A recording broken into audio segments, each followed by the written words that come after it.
Morning all, happy Saturday, and why not start off with the series preview? So, again, I'm doing one per day, and that means that I'm back in the West today, and we are up to the Flames and the Jets. This should be a lot of fun for fans in Canada. We're necessarily a fan one way or the other, and yet, in my house, my wife's probably going to be pretty vehemently cheering for the Jets. Not that she has any dislike towards Calgary necessarily, just she's a big Jets fan, and I'm taking the Jets. This series, though, this is a really tough call. These teams are really evenly matched, and there's barely anything to tell between the two in terms of which team was better during the regular season. So the Flames 36-27-7, 564 winning percentage, 19th overall in the NHL. Winnipeg 37-28-6, a 563 winning percentage, and 20th in the NHL. Because, of course, in the National Hockey League now, everybody's 500 or better, because that just makes it sound better. You've won as many games in regulation as you've lost in regulation. Or no, you've won as many games as you've lost in regulation, meaning that all the overtime losses, shootout losses, it's fine. NHL standings, right? All right, so the difference really is that Calgary, 30 wins in regulation and overtime. The Jets, 34. You guys can decide if that makes any difference at all in your eyes. Both teams were 6-3-1 in their last 10 going into the break. Again, you know, as a big fan of the Canucks and all, I didn't necessarily think that Vancouver was going to make it if we kept going on the trajectory we were in March. So with the special teams side of things, that favors Calgary. 21.2% on the power play. Winnipeg, 20.5%. Penalty kill, that favors Calgary. 82.1% to 77.6% for Winnipeg. So for the Jets, to win this, they may have to do it 5-on-5. If it becomes a special teams battle one way or the other, that may favor the Flames. And so, yeah, I mean, I like the Jets' chances. I've been thinking all year, you know, the fact that the Jets have stayed in it, even though Byfuglien stepped out. They made the Trouba trade, which everybody said, well, that's going to degrade their blue line, and it didn't. You know, there are reasons to think that Winnipeg is capable of going on a little bit of a run. And think along the lines of the 94 Canucks. The 94 Canucks were not as good during the regular season as they were in 92 or 93, and yet they went on a run to the finals when nobody expected them to. So, scoring leaders on the Calgary side, Elias Lindholm, 29 goals to lead the team there. Assists, Johnny Gaudreau leads with 40 points. Matthew Tkachuk has 61, and I would expect Matthew Tkachuk to be very prominent in this series. If Calgary's going to win it, I think some of that sandpaper that Tkachuk can provide, the distraction is important. Now, in terms of guys who've had an off season offensively, Milan Lucic is not exactly news. In fact, the 8 goals and 12 assists in 68 games isn't bad. The thing is, he's not being counted on for the offense at this point, and it sounds like he's much happier in Calgary than he was in Edmonton. So we'll see whether or not that translates into maybe a couple of points here and there during this play-in round. On the Winnipeg side, Kyle Connor, 38 goals. And I've talked about players who were hurt by this pause. I don't know. Connor had a lot of momentum, and he looked great. And so we'll see whether or not he can pick that up again. Scheifele, 44 assists to lead the team there. Points, both Scheifele and Connor had 73. So Mark Scheifele, you can basically write him in for a point a game every year. Every season he will get a point a game. And we act surprised when he does. And that is what he does. He's one of the most consistent players in the National Hockey League. I did a video where I talked about that before the season started with who's the consistent guys. People are like, this is wrong. It's just math. So Andrew Kopp I put up here, not as a guy who had a bad season, but as the guy that if you don't watch Winnipeg regularly, he's going to surprise you. 63 games, 10 goals, 16 assists, 26 points. Not huge numbers by any stretch, but he's a pretty good player. And Kopp, I think, is going to be a guy that, as he gets older, he just keeps getting better. He's not the only Jet that's going to be there. There's one I'm going to talk about towards the end of this video as well that I think is going to be in that category as well. And, for Winnipeg, it's kind of nice in that they lost Brandon Tanev. And I mean, that hurts. But they have so much depth with their forward group that they're able to absorb that loss. Now, goaltending, I'm giving the edge, obviously, to Winnipeg. Now, where things might get kind of murky with goaltenders this year is if there's back-to-back games, if there's 3 games in 4 nights, do you keep playing the same goaltender? My answer is yes. But it's possible that a team might switch goalies on back-to-back, might switch goalies for 3 games in 4 nights. The reason that I say yes to keep playing the same guy is because it's a best-of-5 series. You can't afford to lose one. So go with your best guy. Now, for Calgary, who's their best guy? Is it Riddick? Are you sure? Because Riddick, 24-17-6, has a .907 save percentage. Talbot is 12-10-1 with a .919 save percentage. And Talbot was the better of the 2 goaltenders.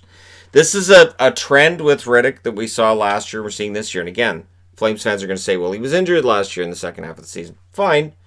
It's an issue with his endurance. So are we going to see October David Riddick, where you're going to see pretty good numbers from him in the play-in, or are we going to see Talbot pretty quick? That's the question mark for me. Now, Hellebuck, 31-21-5 with a .922 save percentage. Of course, he is nominated for the Vezina. And yeah, I agree. He should win it. Brossois, 6-7-1, .895 save percentage. Now, his attendance at training camp has been, let's just say, spotty at the time I'm recording this. But I don't think that's necessarily a big deal. If Hellebuck got hurt, I don't think it would matter if Brossois was the backup or who else was the backup, because it is Hellebuck's net. If Hellebuck were to get hurt, that changes the series completely, and then I would be taking Calgary, absolutely. 100% it would be Calgary I was taking in this series. Because, again, I think this is going to be a close one. I really think these play-in rounds should be some excellent, excellent hockey. So, I do give Winnipeg the advantage when it comes to scoring depth. I give them the advantage in net. Defensively, I give the advantage to Calgary. Now, they're going to miss Hamonic. The good news is they picked up defensemen at the deadline. So they do have the depth to make up for not having Hamonic in the lineup. And I think that's to their benefit. Now, shots for and against per game. Both teams allow more shots than they take, and they're pretty close to the same here. Calgary allows 32.4. They take 31.6. Winnipeg allows 32.6, and they take 31.3. So somehow at the end of the night, you'll be like, how did both teams get outshot by the other? How did both have less shots? I don't understand what happened here. But all kidding aside, I really do think that it's going to come down to, can Riddick steal a game or two? And Johnny Gaudreau, is he going to be able to change the narrative? I did the Gaudreau video yesterday for a simple reason. It feels like there's a narrative going into this round. And if they lose this play-in, and if, let's say, they play 4 games, let's just say Winnipeg takes them in 4, and Johnny Gaudreau comes up with a goose egg for goals and maybe only 1 assist, the voices that criticize him are going to get louder. Now, for the Flames, they've made the playoffs in 2019 and 2017. They were knocked out in the first round both times. And they've lost 8 out of their last 9 games over those 2 rounds. So, 1 win in 9 games. You can throw some of that on Johnny Gaudreau. I also throw that down as last year they weren't really mentally ready for Colorado. Colorado came into that series absolutely pumped, and they weren't. And in 2017, they were just overmatched. Now, on the Winnipeg side, 2018, this team went to the conference finals, lost to Vegas, won the first game in that series, lost the next 4. And then, of course, last spring, they lost their first-round matchup against St. Louis, a series where nobody won a home game until Game 6. The good news, I guess, for Winnipeg is it's felt like home ice advantage hasn't meant much to them in the playoffs. So in a neutral site situation where it's being played in Winnipeg, or in Edmonton, between Winnipeg and Calgary, maybe that helps Winnipeg out with this. But we'll see. Like, again, both teams were knocked out in the first round last year. They're both going to be looking to get back to the round of 16 and prove that they're not on a downswing. And it looks like both teams, from a standings perspective, just looking at this year's overall standings, both teams look like they were on the downswing. Again, just overall, even though the last 10 they were 6-3-1, right? So this is going to be a really interesting matchup on the Calgary side, guys, to watch kind of thing. And again, I'm not going to be mentioning every single player on every roster. It's not a slam if I don't mention certain players. Which, again, there's certain players that if I don't mention, people are automatically in the comment section. He didn't mention this guy. He hates him. No. So on the Calgary side, Derek Ryan. I think Ryan could be a key guy again with depth. If he can get a big goal, play a big shutdown role, we'll see. Rasmus Andersson, one of the more underrated defensemen, I think, in the Western Conference. Solid. And Sam Bennett. Sam Bennett, at some point in time, has to have some kind of moment as an NHL player. Why not in this round? So, Bennett, again, on a depth perspective, along with Ryan, see what they do there. On the Winnipeg front, Jack Roslovic. I love Jack Roslovic. I think this kid's going to be great. The offense is on the way, I do believe, and it may show up in this round. Josh Morrissey says he got stronger during the downtime, that he was working out a lot and got stronger. So the only thing you might have to worry about with that is, does it hurt his agility, his speed on the ice? Probably not, but keep an eye on that. And Mason Appleton. Appleton, again, the numbers aren't fantastic for him offensively this season, but I could see him scoring a clutch goal for Winnipeg. I can see that going on. And again, I'm taking Winnipeg in this, probably in 5.